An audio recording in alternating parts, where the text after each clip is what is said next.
I was pretty excited when I got the April Miniature of the Month from Games Workshop. Even though I've been hobbying for years, it's actually my first normal Space Marine. I even got the grenade guy. However, I was not stoked to find out I got the unhelmeted head.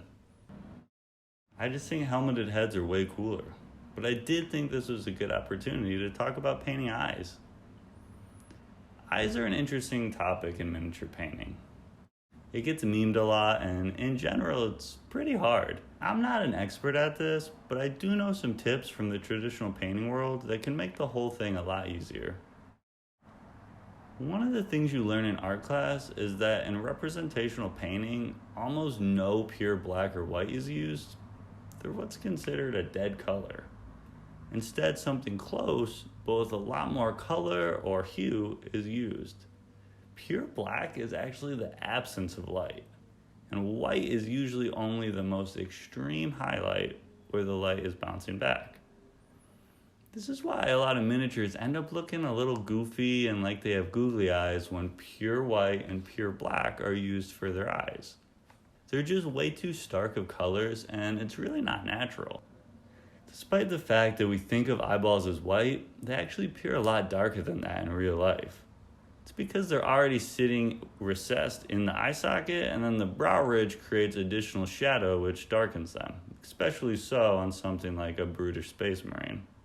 If you were to actually look at an eye, you would see that the white part is actually more of a mid-tone, and the only white is typically a tiny dot reflecting the light. In fact, a lot of prominent artists don't even fully render eyes the way that a lot of miniature painters attempt to. And if they don't do it, why should we? Instead, we can get away with mostly implying it and end up creating something a lot more natural looking that's pretty beginner friendly. And before we can go ahead and paint an eye, we're gonna need a face. I mixed the skin tone by first starting with orange and desaturating it by adding a small amount of blue. Orange and blue sit opposite to one another on the color wheel, making them complementary colors. This also means that when they're mixed together, the result is desaturated, losing its color intensity. If you do this in something close to equal parts, you'll get a really muddy brown or black. However, in this example, we can use it to just tint the orange the correct saturation. In this example, I'm also going for a pretty pale skin tone, so I'm going to add this light pink to it.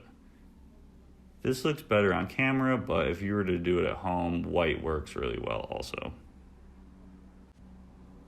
I noticed that it's still a little too saturated, so a little more blue is added to knock it back.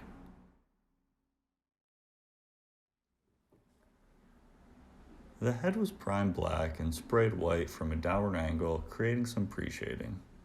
You could also do this with a dry brush, focusing on downward brush strokes and leaving black shadows in the recesses.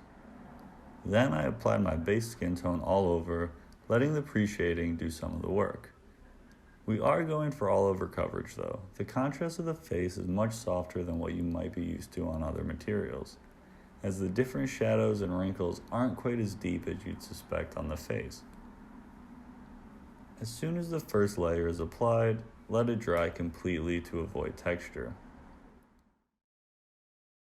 On the second pass, we're going to also focus on some of the raised areas, such as the upper cheek, nose, and brow, and just make sure that they're getting complete opacity. Here's the head after 2 passes of a skin tone. For the eye, you could stop here. I think it looks pretty good and definitely implies the eye without having to render it. But I'm going to mix up a medium warm gray and give it a go. I'm using this mid-tone to better capture the natural color instead of white, like we talked about. And you want to make sure you're actually painting the eye itself. A lot of times I see people getting that lower lid, mistaking that for the eye instead. I inevitably mess up and get a little on the surrounding area, but fix it up with our original skin color.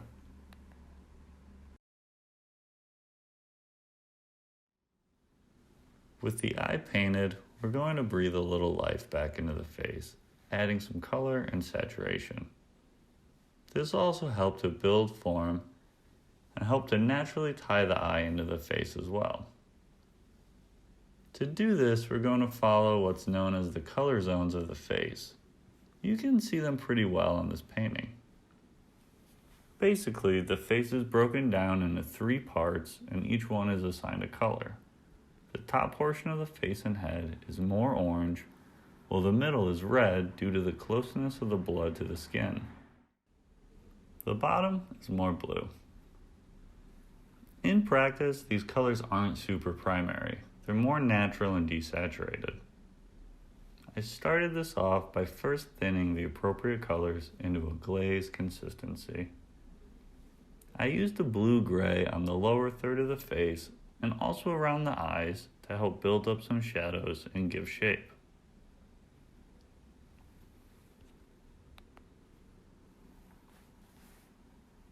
My orange was desaturated with blue to remove the intensity, but it's still quite vivid. And as you can see, it got pretty messy, but I just wiped my brush off and used it to soak up some of the pooling.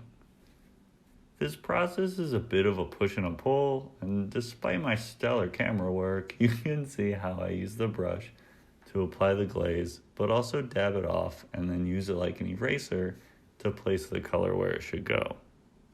I also added the tiniest bit of blue to my red to move it towards a muted magenta. I then applied this to the middle of the face, focusing on areas like the ears, cheeks, and the tip of the nose. I placed the color where I want it to be and then used the empty brush to soak up the excess. To further build up some of the stubble, I come back in with a new mix of the blue-gray. This has more blue added to it, but is overall still pretty desaturated. I lay this over the previous colors, helping to smooth out transitions and build up the new hue. Lastly, the original skin tone is painted back on to act as a highlight. This is placed on raised areas like the upper cheek, the bridge of the nose, and the brow.